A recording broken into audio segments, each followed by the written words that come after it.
Padre Celestial, te damos gracias por este día. Gracias por este tiempo, gracias por tu amor. Gracias por todo lo que tú haces en nuestras vidas y lo que tú harás. Hoy queremos, Señor, disponer nuestras vidas, nuestros corazones, atender nuestros oídos a ti, Señor Jesús, para que tu palabra penetre a lo más profundo de nuestro corazón y de nuestras vidas, Señor, y nos lleve a obrar, Señor, en cambios. No queremos salir de este lugar siendo los mismos, sino queremos, Señor, que tú obres en este tiempo a un cambio. En el nombre tuyo, gracias, amén y amén. Quiero que vayamos al libro de Jeremías. Ustedes ya se imaginarán, con todo este tema de mi mamá, que hemos estado pasando ese proceso de salud, yo era la ansiosa, desesperada. De ahí he tenido el contacto de los tomógrafos, de los médicos, y a todos llamaba, a todos.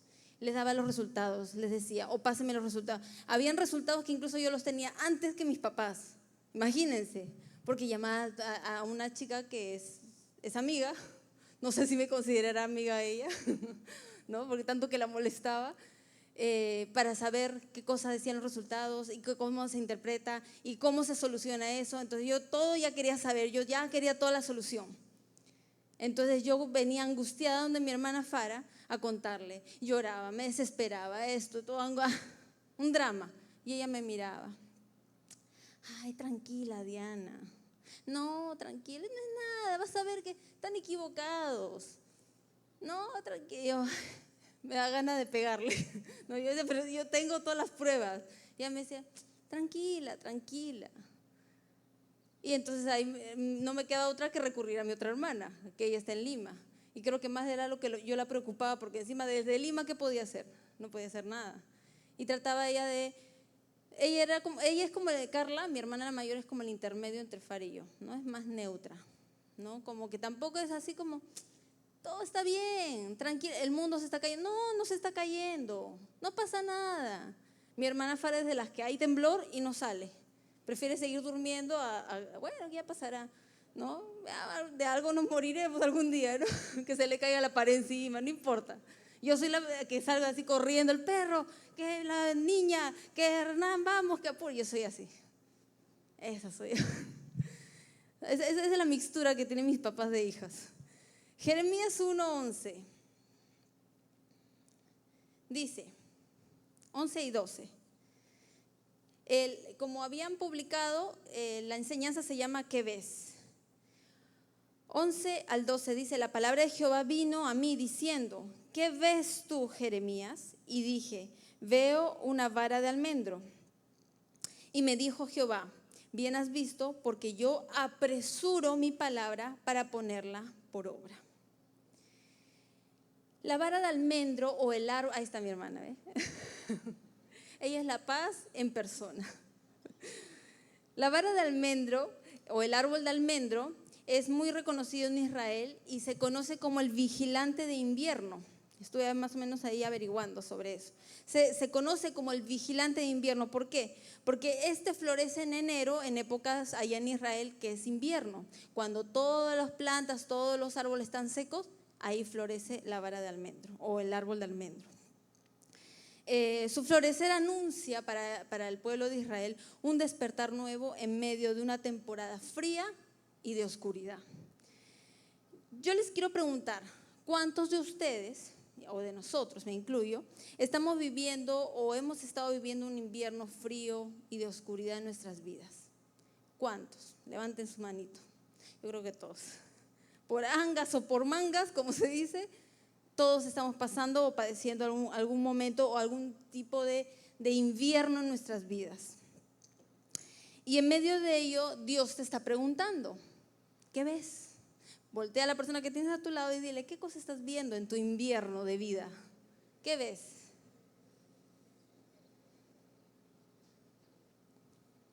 Quiero empezar con un personaje. Génesis capítulo 15. Génesis 15, versículo del 3 al 6. . . . . . . . . . . . . . . . . . . . . . . . . . . . . . . . . . . . . . . . . . . . . . . . . . . . . . . . . . . . . . . . .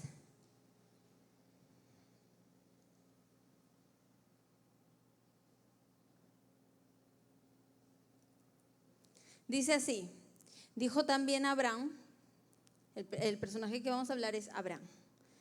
Mira que no me has dado prole, y he aquí que será mi heredero un esclavo nacido en mi casa. Luego vino a él palabra de Jehová diciendo, no te heredará sino un hijo tuyo será el que te va a heredar. Y lo llevó fuera y le dijo, mira ahora los cielos y cuenta las estrellas, y si las puedes contar. Y le dijo, así será tu descendencia. Y creyó a Jehová y le fue contado por justicia. Dios coloca en un momento de invierno para Abraham, no hablo un invierno literal, ¿no? Hablo algo metafórico. En un momento en que es desafiado a mirar, donde Dios le pregunta, ¿qué ves? ¿Y él qué cosas se estaba quejando antes? ¿Qué cosa le estaba reclamando a Dios?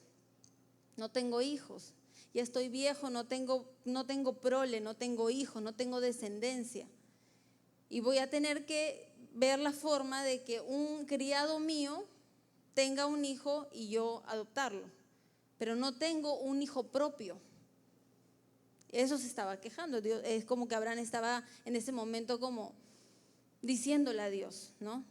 Y Dios le dice, vamos afuera, ¿qué cosa miras? ¿Qué cosa estás viendo? Y él que dijo, hay estrellas, multitud de estrellas. Y Dios le dijo, así será tu descendencia.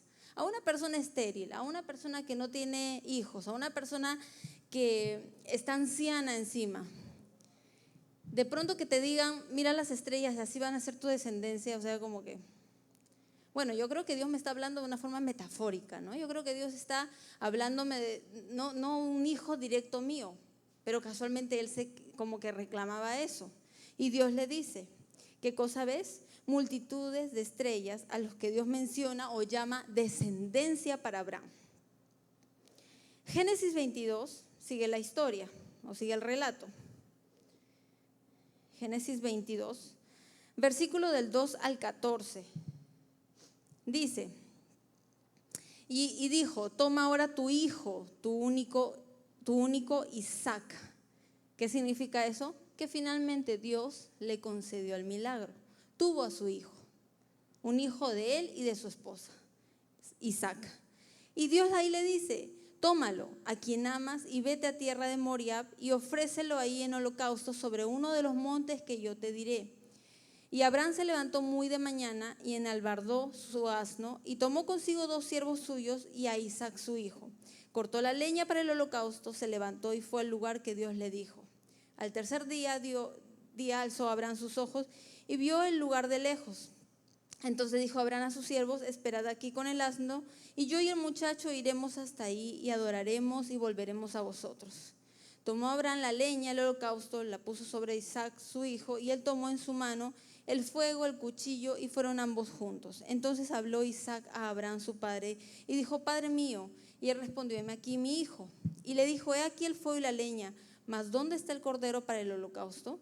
Y respondió Abraham, Dios se proveerá de cordero para el holocausto, hijo mío, e iban juntos. Y cuando llegaron al lugar que Dios le había dicho, edificó Abraham un altar y puso la leña, ató a Isaac su hijo y lo puso en el altar. Y extendió Abraham su mano y tomó el cuchillo para degollar ¿a quién? A su hijo. No es que era una práctica de los judíos hacer eso, ir matando a sus hijos, matando animales, no. Dios le habló que le iba a dar la descendencia, le dio Isaac. Tiempo después, Dios le dijo, entrégame a tu hijo. Uno diría, o sea, ¿qué estás jugando, Dios? Tú me lo estás dando y ahora me lo estás pidiendo. Sí, pero Abraham, ¿qué? Fue obediente. Y lo llevó. Yo me imagino que todo ese camino habrá sido de nervios. No sé si ustedes han experimentado en algún momento que van a un médico o están esperando un resultado y están nerviosos, están ansiosos, las manos les sudan, o de repente han experimentado algún momento de temor, de nervios, no sé, parados en un escenario, por ejemplo, ¿no? Que les tiembla todo, las manos les sudan, están así como, la respiración comienza a agitarse. Yo me imagino a Abraham así, todo el camino con su hijo, y el hijo pues ignorando qué pasaba, simplemente, voy a acompañar a mi papá. a hacer un sacrificio. Pero no se daba cuenta que el sacrificio era él. No sabía que el sacrificio era él. Y Abraham llevó a su hijo obediente para entregarlo en sacrificio. Dios somete en ese momento a otra temporada de invierno a Abraham. Una temporada de prueba, donde le pide el sacrificio de su hijo. Pero también en medio de ese duro proceso, lo desafía a alzar sus ojos y mirar, y le dijo, ¿qué es lo que ves? Seguimos leyendo. Y dijo, verso 12, no extiendas tu mano sobre el muchacho, ni le hagas nada, porque yo conozco que temes a Dios, por cuanto no me rehusaste tu hijo, tu único. Entonces alzó Abraham sus ojos, ¿y qué miró? He aquí a sus espaldas un carnero trabado en un zarzal con sus cuernos. Y fue Abraham y tomó el carnero y lo ofreció en holocausto en lugar de su hijo. Y llamó a Abraham el nombre de aquel lugar, Jehová proveerá. Por tanto se dice hoy, en el monte de Jehová será provisto. Finalmente, Dios proveyó. Finalmente, Dios lo hizo pasar ese momento, pero lo desafía en ese momento de prueba a mirar, a levantar su vista y ver qué cosa había en el altar del holocausto, y vio que había un sacrificio ya, que no era su hijo. Entonces, Dios proveyó. Hay otro personaje que también quiero tocar, Lucas. En realidad hay infinidad de personajes en la Biblia que han sido desafiados a mirar en medio de una temporada de invierno en sus vidas. Hay cantidad, pero quiero mencionar otro más. Lucas 8, versículo 43. Dice, pero una mujer que padecía de flujo de sangre desde hacía 12 años y que había gastado en médicos en todo cuanto tenía y por ninguno había podido ser curada, se le acercó por detrás y tocó el borde de su manto, y al instante se detuvo el flujo de sangre. Entonces Jesús dijo, ¿quién es el que me ha tocado? Y negando todos, dijo Pedro y los que con él estaban, Maestro, la multitud te aprieta y oprime. Y dices, ¿quién es el que me ha tocado? Jesús dijo, alguien me ha tocado porque yo he conocido que ha salido poder de mí. Entonces cuando la mujer vio que no había quedado oculta, vino temblando y postrándose a sus pies le declaró delante de todo el pueblo por qué causa le había tocado, y como al instante había sido sanada. Y él le dijo, hija, tu fe te ha salvado, ve en paz. Una mujer. Ya vimos el caso de un hombre, Abraham, el caso de una mujer. La mujer del flujo de sangre. Esta mujer padecía por 12 años un flujo de sangre constante. Yo imagino que esta mujer estaba débil, anémica, estaba pero mal. Dice que había gastado todo su dinero en médicos, o sea, no habla de un médico, habla de médicos. Era una mujer que había buscado la solución a su problema de todos los medios, de todas las formas. Tenía ya su vida desgastada y casi débil y media moribunda. Solamente fue desafiada en ese momento que supo que Jesús pasaba por la ciudad a salir, arrastrándose como sea. Pero llegó a los pies de Jesús y tocó su manto sabiendo que en él encontraría la sanidad. Lo único que ella veía, sus ojos naturales, eran médicos que no solucionaban su problema, su mal, hasta que llegó el momento en que le tocó arrastrarse como pudo, con la debilidad que tenía, con todos los problemas que tal vez tenía hasta para poder caminar o mantenerse en pie, hasta los pies de Jesús y alzar la mirada. ¿Y qué cosa creen que vio al alzar la mirada? A Jesús. Vio a Jesús y encontró en él su sanidad. En él encontró esa sanidad. Y así como Abraham, así como la mujer de flujo, existe también muchos más. Por ejemplo, hablamos de un Daniel, que yo creo que todos conocen la historia, en el foso de los leones. Se había dictado un decreto, dijeron, bueno, no pueden orar, no pueden, N cantidad de cosas que Daniel hacía. Entonces, ¿sabes qué? Esas personas que están haciendo eso, al foso. Y en ese foso habían leones hambrientos y los metieron a él con sus amigos. Daniel en ese momento obviamente estaba pasando el peor momento de su vida, pero hay una diferencia acá, que él fue confiado, él fue tranquilo en que Dios tomaría el control. Él fue dispuesto a morir en manos de los leones o a que Dios haría algo, pero fue confiado. Entró a ese foso de los leones y ¿qué sucedió?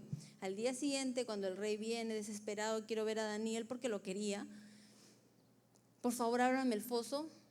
Los leones estaban a un costado atados, Daniel y sus amigos estaban adorando a Dios, porque un ángel había venido y había atado a los leones para que no les hicieran daño a Daniel y sus amigos. ¿Qué vieron ellos? La salvación, a causa de la mano poderosa de Dios. También sabemos la historia de José. José, que fue vendido por sus hermanos.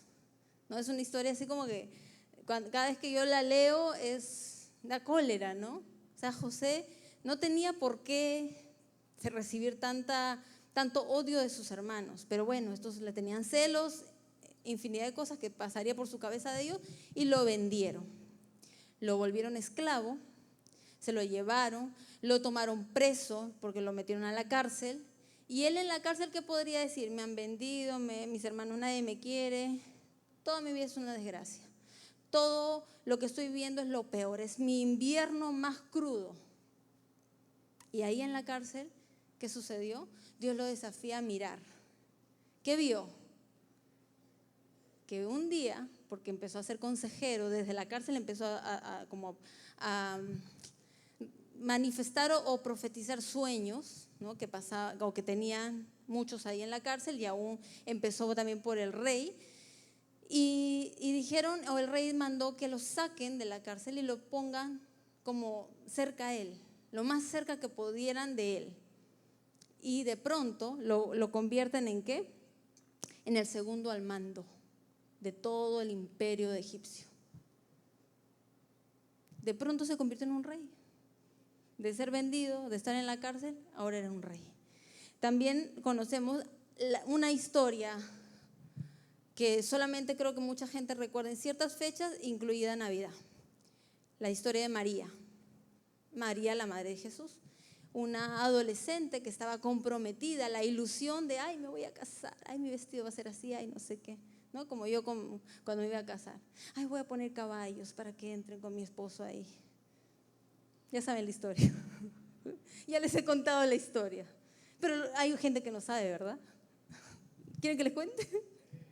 ¿Sí? Hernán me dijo, no hables de mí, ¿eh? No. Lo siento, voy a hablar de ti. Ese bendito caballo que habíamos alquilamos porque yo me casé en la playa. Estábamos frente al mar, justo en el sunset, la puesta de sol, el altar todo lindo. Y yo entro con mi papá y a la par estaba entrando Hernán del brazo de su mamá. Pero había un detalle, el caballo caminaba sin Hernán encima. Y el caballo iba caminando, y yo lo veía de lejos, que el caballo lo miraba así de reojo, Hernán. Y Hernán lo miraba de reojo. Y yo dije, algo ha pasado acá. Entonces cuando Hernán ya viene acá a mi lado, viene a mi lado, yo le digo, ¿y el caballo? ¿No? Porque yo soy muy así, ¿no? Yo todo grafico ya en mi cabeza, ay, va a ser así. Y una entrada linda. Y habíamos alquilado uno de los caballos más bonitos de ahí. Marrón, hermoso, todo así bien agarrado, el caballo lindo, con su paso todo en la arena. Y yo digo, ¿y el caballo? Y en ese momento, hermano, vamos a ponernos de pie, vamos a empezar. Yo estaba en el caballo, ¿qué pasó con el caballo? Ese caballo, me dice, casi me bota. ¿Cómo que casi te bota? Sí, me subí y empezó. Yo creo que me está dando una señal. Así me para diciendo, yo creo que el caballo me estaba dando una señal, pero yo terco, no, vamos, me caso. Y yo, con razón, cuando entraron, lo sentí al caballo como resentido y a Hernán también. Y se miran así de reojo. Y Hernán se iba alejando así del caballo mientras entraba. Y yo decía, pero la cosa era que entres con el caballo. Anda, tú, qué cosa, el caballo me iba a botar en pleno ahí, iba a llegar y me iba a tirar. No, yo no voy a estar haciendo espectáculos ahí delante de la gente. No, era que lo domes ahí, que lo agarres fuerte. Nada, me dice, no. Esa es la historia del caballo. Pero bueno, yo imagino a María organizando, ay, todo, ay, me voy a casar, qué lindo, qué emoción. De pronto se aparece un ángel, vas a quedar embarazada. ¿Qué? Pero, ¿de dónde? ¿Cómo? O sea, yo con José todavía no. No, vas a quedar embarazada del Hijo de Dios. Y en esos tiempos, ahora aún todavía se mantiene un poco eso, pero antes eran más rígidos con eso. O sea, como un adolescente, una mujercita que está de novia recién, está embarazada. En esos tiempos hasta las apedreaban por eso. Es una deshonra. ¡Qué barbaridad! Los señalaban, les daban la espalda, nadie les hable, esta es una pecadora. Y María no dijo, no, dale a otra mujer que esté casada, a otra mujer que esté necesitando hijos, a mí no. No, María dijo, bueno, heme aquí, la esclava del Señor. Quedó embarazada, obviamente, la gente chismosa, uy, está embarazada, la barriga está que le crece, uy, no, pero todavía no se casa. Qué barbaridad, ese José medio pillín, ¿no? Qué barbaridad. Y José también, o sea, a él le chocaría la noticia, pero un ángel se presentó ante él y le dijo, tu esposa está embarazada del Hijo de Dios. Y él no dijo, aquí el Hijo de Dios, ahora me vienen con esos cuentos. No, él aceptó eso y se metió en ese mismo reto con María. Y dijo, bueno, vamos, para adelante. No importa lo que la gente diga, vamos para adelante. Y llevaron el embarazo con la gente mirándolos, señalándolos, criticándolos. Sabe Dios tantas cosas que haría. Pero cuando Dios desafía a María, era una prueba definitivamente, porque María sabía lo que se le venía después. La gente, las críticas, las cosas, todas las miradas. Pero ella dijo, lo haré por ti. He aquí la esclava del Señor, que se haga en mí tu voluntad. Y lo hizo. ¿Y qué fue lo que finalmente ella ve o alza sus ojos un día a los pies de la cruz, viendo a su hijo morir por la salvación del mundo? Dios la usó como un canal para traer al Salvador. Esos y otros más ejemplos en la Biblia, porque hay muchos, son de aquellas personas que fueron desafiadas a mirar en medio de un momento de invierno. ¿Cuántos de ustedes están siendo desafiados en el tiempo de invierno que puedas estar viviendo a mirar? A ver, es fácil, y justo en estos días que yo estaba orando para que Dios me traiga una palabra, me era complicado, porque justo estábamos esperando un resultado de mi mamá, y era muy complicado, y yo decía, y todavía se te antoja ponerme a predicar, o sea, me hago la enferma, ahí está, me voy a hacer la enferma, le decía, ay papá, no puedo, que predique otro, no, Hernán, ahí está, le digo a Hernán, que él lo haga.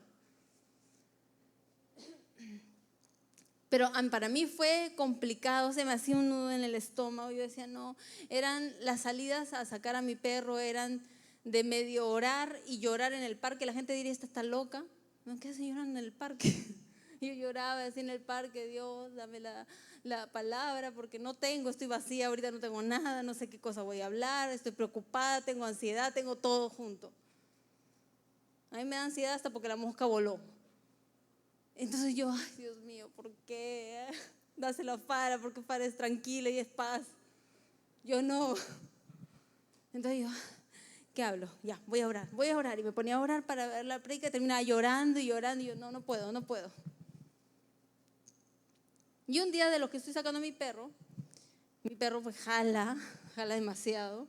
Y me comienza a jalar y termino así agarrándome de una rama de un árbol, me termino agarrando porque ya me estrellaba, y yo, caramba, que no sé cuánto, que me está jalando. La gente diría, está loca, un rato grita, luego llora, luego pelea con su perro. Y yo, ¿qué está jalando? ¿Qué? Y me quedé ahí, y el perro empezó a dar vueltas, porque él es así. Y Dios me dice, levanta tu mirada. ¿Qué cosa ves? Me dijo. Y justo había delante mío una rama seca con hojitas que estaban saliendo. Yo le digo, una rama seca con hojas. Bueno, esas son cosas que no tienen razón, no tienen sentido, pero pasan. Hay muchas cosas que en la vida no tienen sentido, no tienen razón, pero yo las hago florecer. Yo tengo el poder de hacer florecer. Me vino inmediatamente Abraham, me vino inmediatamente la mujer del flujo, me vino inmediatamente María, me empezó así, pum, como una avalancha de personajes de la Biblia y todo me decía, ellos fueron desafiados a mirar, no en lo natural, sino en lo sobrenatural, en lo que se mueve Dios. Y quiero terminar en Números 17.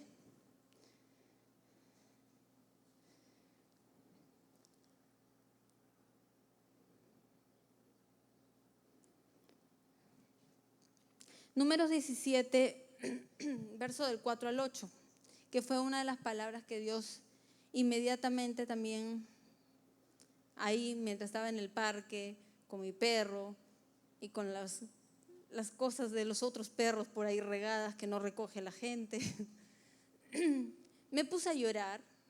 Yo me tapaba que no me vea nadie, van a pensar que soy la loca del perro, la loca del pastor alemán, van a decir, ¿no? Yo ahí escondiéndome, así me ponía de espaldas hacia el árbol y me puse a llorar por lo que Dios de pronto me empezaba a hablar.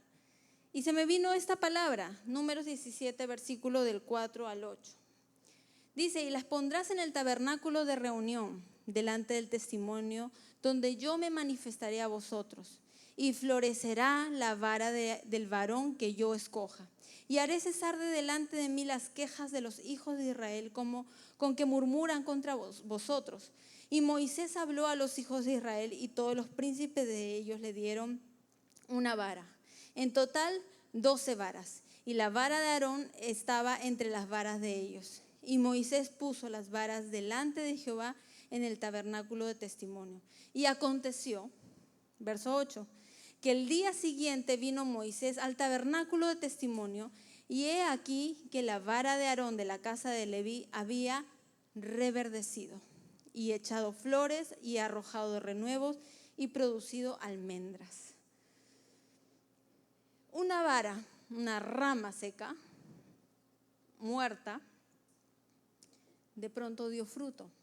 No solamente reverdeció, o sea, no solamente llegó hasta un punto de reverdecer, sino que encima dio fruto. O sea, Dios no hace las cosas incompletas, las hace completas y aún más. ¿Y en medio o delante de qué floreció esto? Ante la presencia de Dios. Cuando estuvo en el altar, lo dejaron ahí. Dijeron, bueno, vamos a dejar las varas acá, vámonos, vamos a dormir. Al día siguiente vamos a ver cuál vara o cómo están. Y cuando llegan al día siguiente, la de Aarón había florecido, había reverdecido y había dado fruto. Tenía verde, tenía fruto y tenía flores. O sea, estaba hermosa. Solamente delante del altar, delante de la presencia de Dios. No solamente floreció, como les digo, sino fue aún más allá de un florecer, de un reverdecer, sino que también dio fruto. Fuera de la presencia y del altar de Dios, la vara se seca. Porque no lo busquen, yo se los quiero leer. Como dice el Salmo 92, 12 al 13. Salmo 92, 12 al 13 dice, el justo florecerá como la palmera, crecerá como cedro en el Líbano, plantados en la casa de Jehová, en los atrios de nuestro Dios florecerán.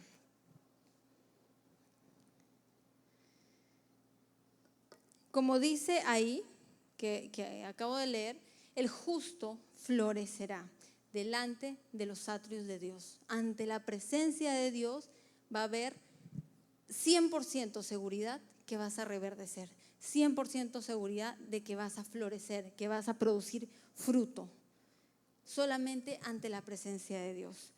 Justo en el verso 8 dice, ahí en Números, que estamos leyendo en Números 17, dice el verso 8, y aconteció que al día siguiente vino Moisés al tabernáculo de testimonio, y he aquí que la vara de Aarón de la casa de Leví había reverdecido y echado flores y arrojado renuevos y producido almendras. Y aconteció que al día siguiente, Dios puede hacer un milagro de un día para otro. Dios va a acelerar la bendición si a Él le place. Si está dentro de su voluntad, Él lo va a hacer. Pero que quede claro algo, que Dios tiene el poder para hacerlo. Dios tiene el poder para llegar a reverdecer una rama, para poder darle un hijo a un hombre estéril como era Abraham, darle sanidad a una mujer que fue la del flujo de sangre, darle la victoria a un Daniel en el foso de los leones, darle al Salvador a una mujer, una adolescente que había decidido embarazarse por medio de Dios, para llevar al Hijo de Dios, llevar a la salvación para el mundo en su vientre. Esas personas fueron desafiadas, esas personas confiaron, creyeron y Dios los bendijo. Dios los hizo reverdecer.